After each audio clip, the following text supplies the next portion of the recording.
Hey everyone, this is Dialectical House Party, Episode 3 for January 16th, 2026, in which I continue reading from our text. I'm going to resume from page 100 of my copy, in which we continue the review of earlier forms of dialectics and different forms of dialectics throughout history. As we then go into the modern Vietnamese understanding and approach. So, continuing the reading. From Introduction to the Basic Principles of Marxism-Leninism. Ancient primitive dialectics had an accurate awareness of the dialectical characteristic of the world, but with its primitive and naive perspective, it still lacked evidence-based forms of natural scientific achievements. Jumping forward to the late 16th century, natural sciences started developing rapidly in Europe. Scientists began deeply analyzing and studying specific factors and phenomena of nature, which led to the birth of modern European metaphysical analysis. In the 18th century, metaphysics became the dominant methodology in philosophical thought and scientific study. However, when natural scientists moved from studying each subject separately to studying the unification of all those subjects in their relationships, the metaphysical method proved insufficient. Thus, European scientists and philosophers had to transition into a more advanced system of thought, dialectical thought. The classical German idealist dialectics were founded by Kant and completed by Hegel. According to Hegel, according to Engels, quote, the second form of dialectics, which is the form that comes closest to the German naturalists, natural scientists, is classical German philosophy, from Kant to Hegel, end quote. And now let me read from annotation 98. Engels discusses this history and the shortcomings of the metaphysical philosophy of his era in the old preface to Anti-Düring. First, Engels explains why early modern natural scientists initially did not feel constrained by their adherence to metaphysics, since inquiries in the initial revolution of scientific study were limited to the narrow development of specific fields of inquiry by necessity.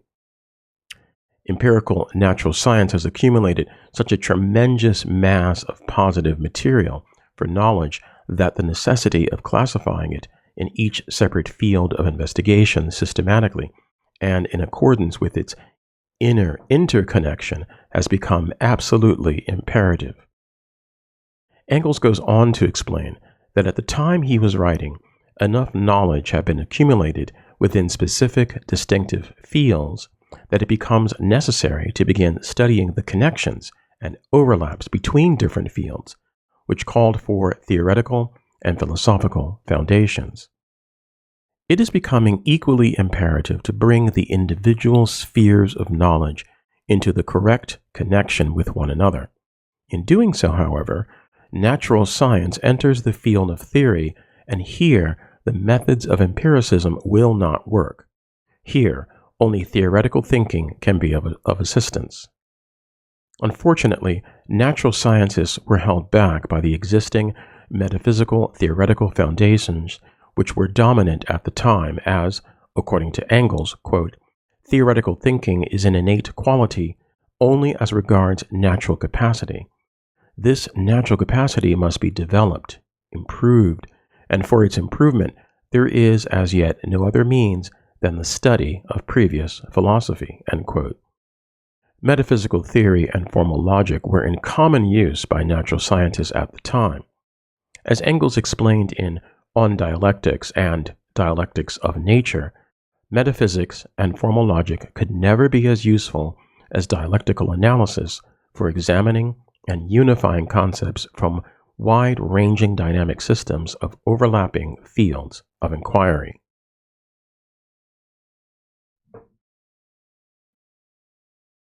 Unfortunately, dialectics had not yet been suitably developed for use in the natural sciences before the work of Marx and Engels in developing dialectical materialism, as Engels explained in On Dialectics.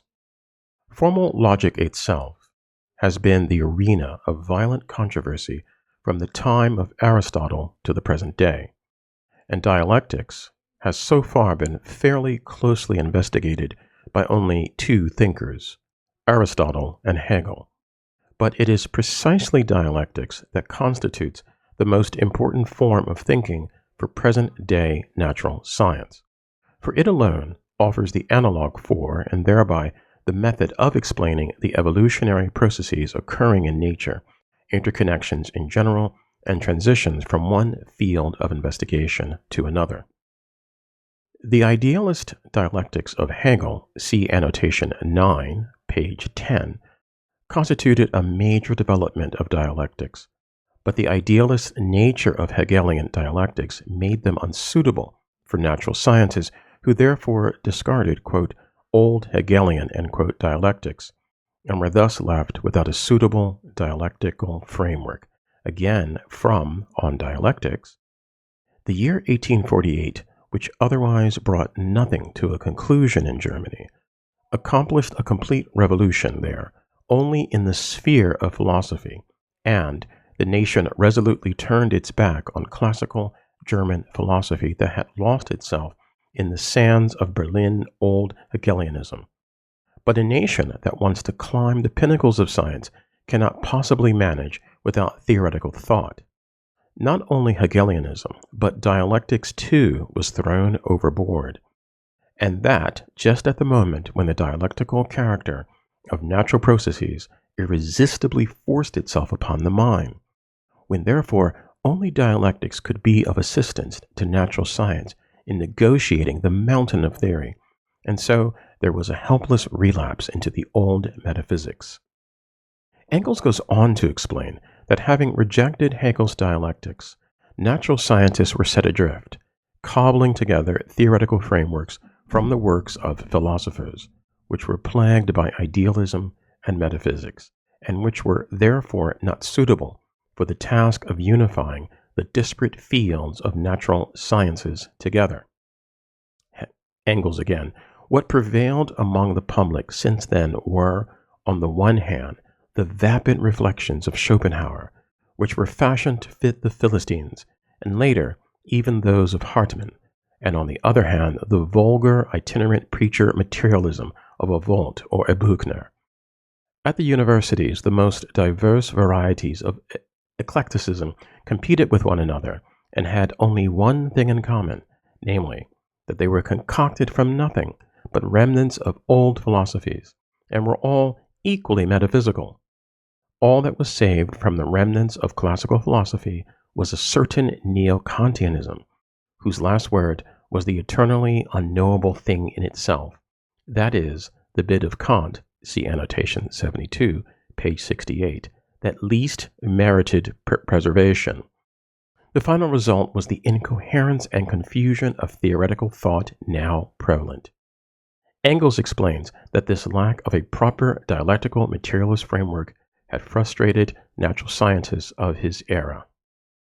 One can scarcely pick up a theoretical book on natural science without getting the impression that natural scientists themselves feel how much they are dominated by this incoherence and confusion, and that the so-called philosophy now current offers them absolutely no way out.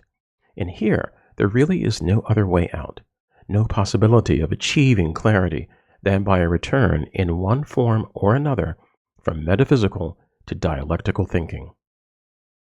After explaining that Hegel's system of dialectics came closest to meeting the needs of contemporary science, Engels explains why Hegelian dialectics were ultimately rejected by the scientific community. Just as little can it be a question of maintaining the dogmatic content of the Hegelian system as it was preached by the Berlin Hegelians of the older and younger line. Hence, with the fall of the idealist point of departure, the system built upon it, in particular Hegelian philosophy of nature, also falls. It must, however, be recalled that the natural scientists' polemic against Hegel, insofar as they at all correctly understood him, was directly, solely against these 2 points: the idealist point of departure and the arbitrary, fact-defined construction of the system. In other words, it was the idealism and the unworkable structuring of Hegelian dialectics that prevented its adoption by natural scientists. Engels finally explains how Marx was able to modify Hegel's idealist dialectics into a materialist form which is suitable for empirical scientific inquiry. It is the merit of Marx that he was the first who have brought to the fore again the forgotten dialectical method, its connection with Hegelian dialectics, and its distinction from the latter, and at the same time to have applied this method in capital to the facts of an empirical science, political economy.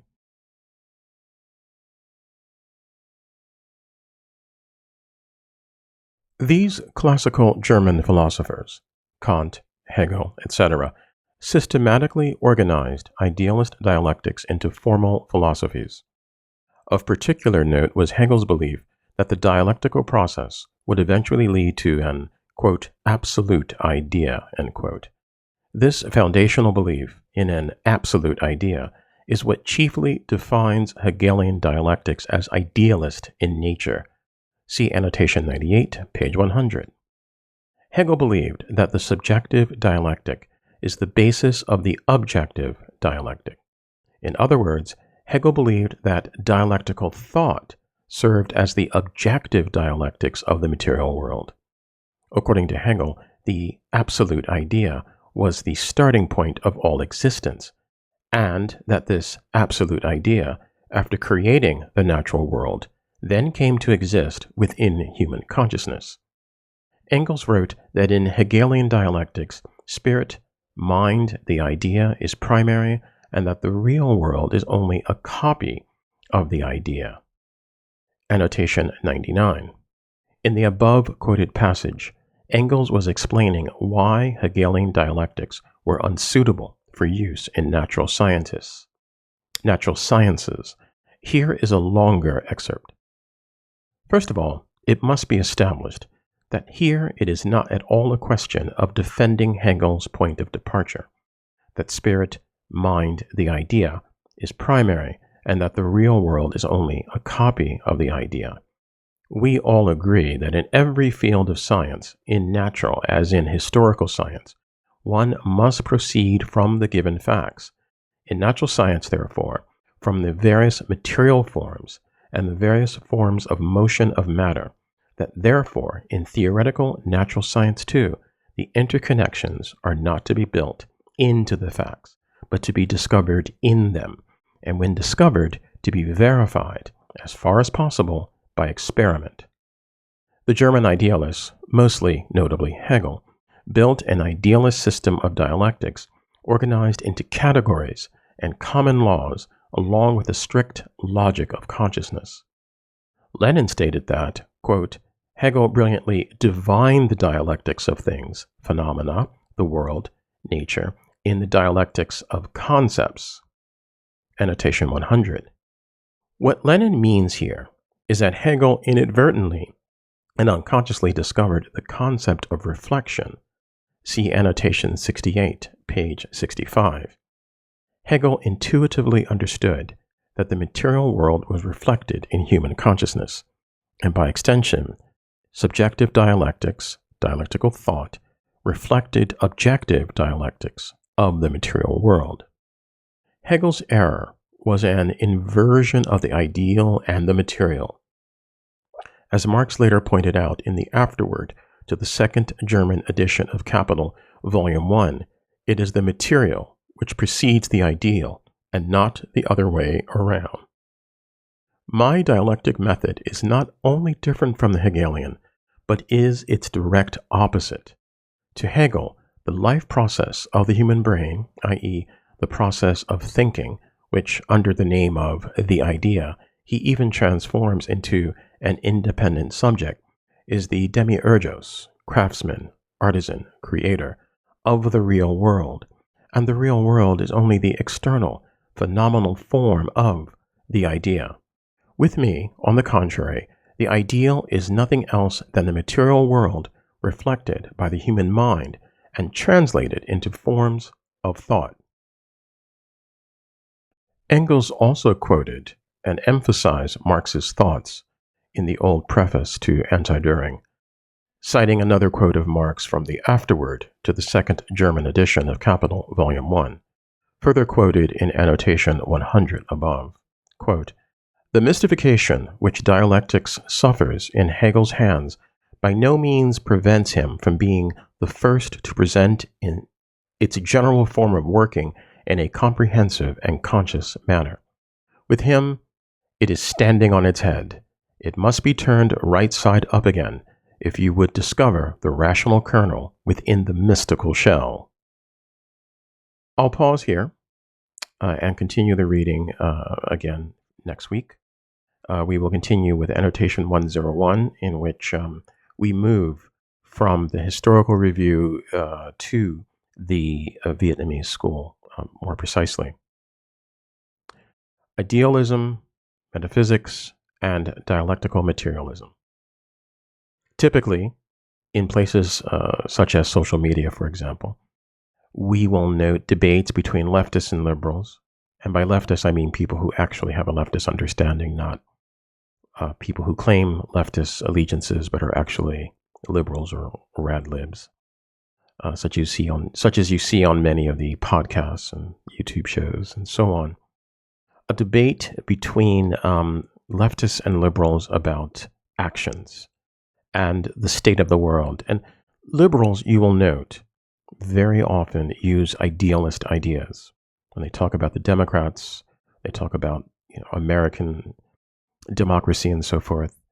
And one of the easiest ways to get into an argument with a person who holds on to idealism is to mention the hard facts of the world.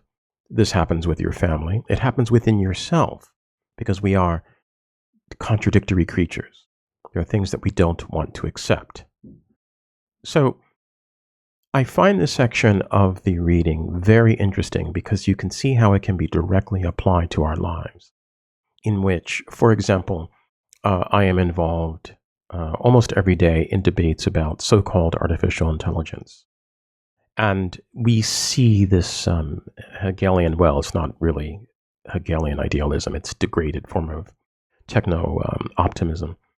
But we see idealism and metaphysical concepts within the booster community who talk about the so-called, or rather the alleged potential for what is called artificial intelligence.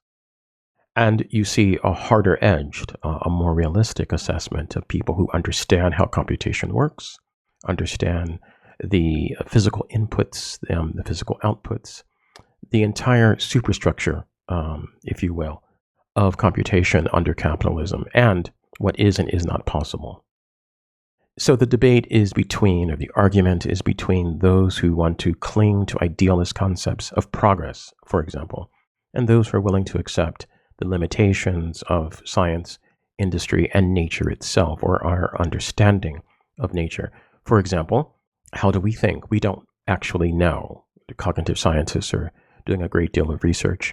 But if someone were to say, we understand human cognition, or the cognition of a cat, or even, say, a cockroach, we really don't know in any sort of complete way.